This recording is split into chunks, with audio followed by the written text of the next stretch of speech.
ఈ ఆఫీస్ పోయాక పనితీరు మారలా. కనీసం ఫోటోలు కూడా పెట్టాల, మన ముఖ్యమంత్రి గారి ఫోటో పెట్టాల. ఎంత ఇరెగ్యులర్గా ఎవరు ఇస్తున్నారో చూడండి. సచివాలయాలు చూస్తున్నాను, ఒక ముఖ్యమంత్రి ఫోటో ఇదో పెట్టాల. అంటే పరిపాలన ఎట్లా చూడండి, ఎంత పొగులు పెట్టున్న వాళ్ళకి అధికారులకి రంగులు మారాలి. ఇంకా వచ్చిన నెలకి ఫస్ట్ జగన్మోహన్ రెడ్డి చేసి రంగులు మార్చాడు. ఈ రోజుకి వైసీపీ రంగంతో కొనసాగుతున్నాయి. ఈ అధికారులు కళ్ళు మూసుకున్నారా, కళ్ళు తెరుచుకున్నారా? నేను అడిగే మన సమాధానం చెప్పాలి. మీరు ఇలా సచివాలయం కావచ్చు, ఎంఆర్ కావచ్చు, ఎండి ఆఫీస్ కావచ్చు, పోలీస్ స్టేషన్ కావచ్చు, మన రాష్ట్ర ముఖ్యమంత్రి గారి ఫోటో ఉండాలి. కూటమి ఫోటోలు ముగ్గురు ఉండాలి. మోడీ గారు ప్రధానమంత్రి ఆయన ఫోటో ఉండాలి, పవన్ కళ్యాణ్ గారు ఉప ముఖ్యమంత్రి ఆయన ఫోటో ఉండాలి, చంద్రబాబు నాయుడు గారి ఫోటో కంపల్సరీ ఉండాలి. తెలిసి ఫోటో కాదు. గతంలో మీరు నెల తిరగకముందు ఒక్క కోట ఎక్కడ ఉండేలా, ఏ బోర్డు మీద కానీ, ఏ ఆఫీసులో కానీ కనీసం రోడ్ల మీద బోర్డు మీద బోర్డు కూడా గీకిచ్చేశారు. ఈరోజు కళ్ళు కనపడాలి అధికారులకి. నేను ఒకటి చూసి మాట్లాడుతున్నా. ఇప్పుడు మా దగ్గర వచ్చి ఎండిఓ నిలబడుతున్నావా? సచివాలయంలో ఫోటో పెట్టి తెలియదానికి ఇంకా చూడరా? మీరు ఇంత రెగ్యులర్గా పనిచేస్తారా? నిన్న సచివాలయం పోతే ఈరోజు వైసీపీ రంగులు అడ్డా ఉన్నాయి. ముఖ్యమంత్రి గారి ఫోటో లేదు, జగన్మోహన్ రెడ్డి గారి ఫోటో ఉంది. ఇంకా నువ్వు అసలు ఒక అధికారివే, నువ్వు వైసీపీ పార్టీ నాయకురాలివే? నా మాట సమాధానం చెప్పు. నీకు కనపడదా? ముఖ్యమంత్రి ఫోటో పెట్టాలో తెలీదా నీకు? మొన్నటి వరకు ఎంపీ ఆఫీసులు అదేవిధంగా జగన్మోహన్ రెడ్డి ఫోటో పెట్టుంటే నేను అరిస్తే తీసేసి పెట్టారు. మోడీ గారిది, చంద్రబాబు నాయుడు గారిది, పవన్ కళ్యాణ్ గారిది. అదేవిధంగా జగన్మోహన్ రెడ్డి ఫోటో పెట్టుకోండి మొన్నటి వరకు. నేను అదేవిధంగా నేను సచివాలయం నుంచి అదేవిధంగా ఉంది. అందుకని మీరు ముందు మీ పద్ధతులు మార్చుకోండి. ఇది తెలుగుదేశం ప్రభుత్వం, ఇది వైసీపీ ప్రభుత్వం కాదు. ఇంకా మీకు వైసీపీ ప్రభుత్వంలోనే ఉండరు. మీరు మారలా. మీకు ఎక్కడ ఉందో పొగులో ధైర్యం నాకు అర్థం కావట్లే. ఎందుకు ఈరోజు మీరు ఈరోజు చేస్తారంటే అసలు దీని వెనక ఎవరు ఉండాలని కూడా నేను ఆలోచిస్తున్నాను. ఈ రోజుకి 4 నెలలు పూర్తయిపోతారు. రేపు 12వ తారీఖుకి ఇప్పుడు ఫోటో పెట్టలేదంటే ముఖ్యమంత్రి గారికి దాని గురించి మనం అర్థం చేసుకోవాలి. అదేవిధంగా ఈరోజు వైసీపీ నాయకులు ఉన్నారు. వాళ్ళకి సిగ్గు శరం ఉందా? వైసీపీ వాళ్ళకి మీకు సిగ్గు శరం ఉంది అసలు? మీరు 5 సంవత్సరాలు మమ్మల్ని హింసించారు, హింసకు గురి చేశారు ప్రతి నిమిషం. నేను కనీసం పోలీస్ స్టేషన్ పోతే ఎస్ఐ సుబ్బారావు సెల్ బయట పెట్టమన్నాడు. తమిళ రవిని అడవుల్లో గ్యావులు ఎత్తుతుంటే కేసు పెట్టారు, ఎస్సీ కేసు పెట్టి ఒక్కడే పోలేదు, భయపెట్టి నేను పోతే సెల్ బయట పెట్టమన్నాడు. మేము మర్చిపోయాం. ఈరోజు అయినా సరే నేను భయపడాల. వైసీపీ వాళ్ళు రకరకాలుగా మమ్మల్ని ఉరువు చేశారు పార్టీ మారమని.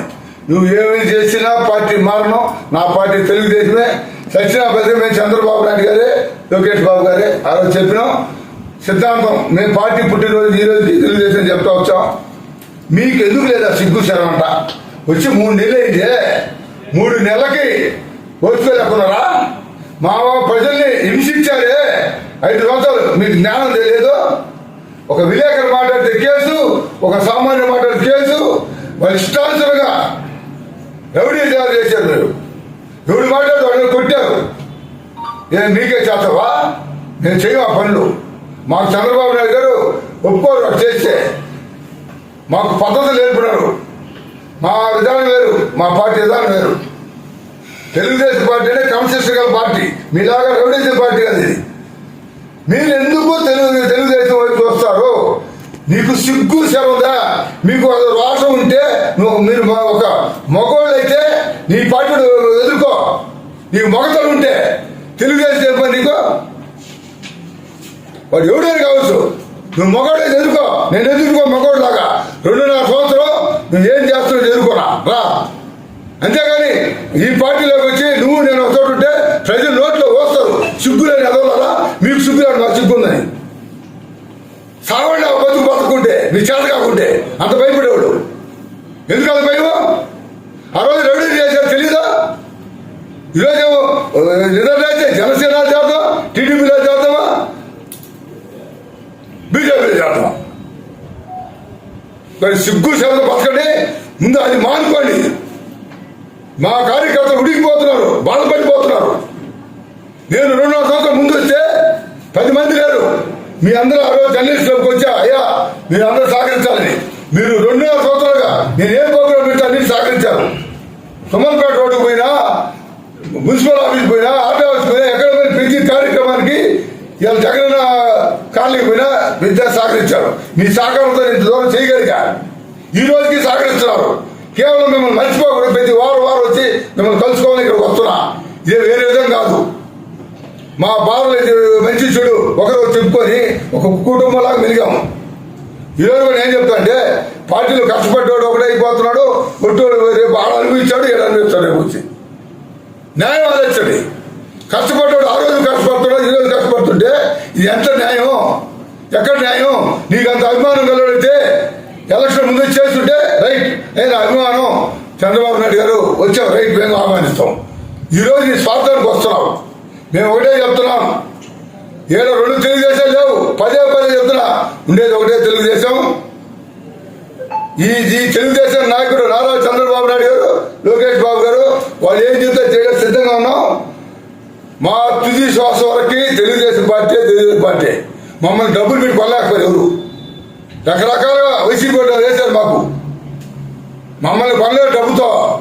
మేము డబ్బు అంటే మాకు చిన్నప్పుడే మా తాతలు జమీందారు. మాకు డబ్బు ఆశ లేదు. మాకు నేర్పింది మా నాన్నవాడు క్రమశిక్షణ. ఒకే మాట.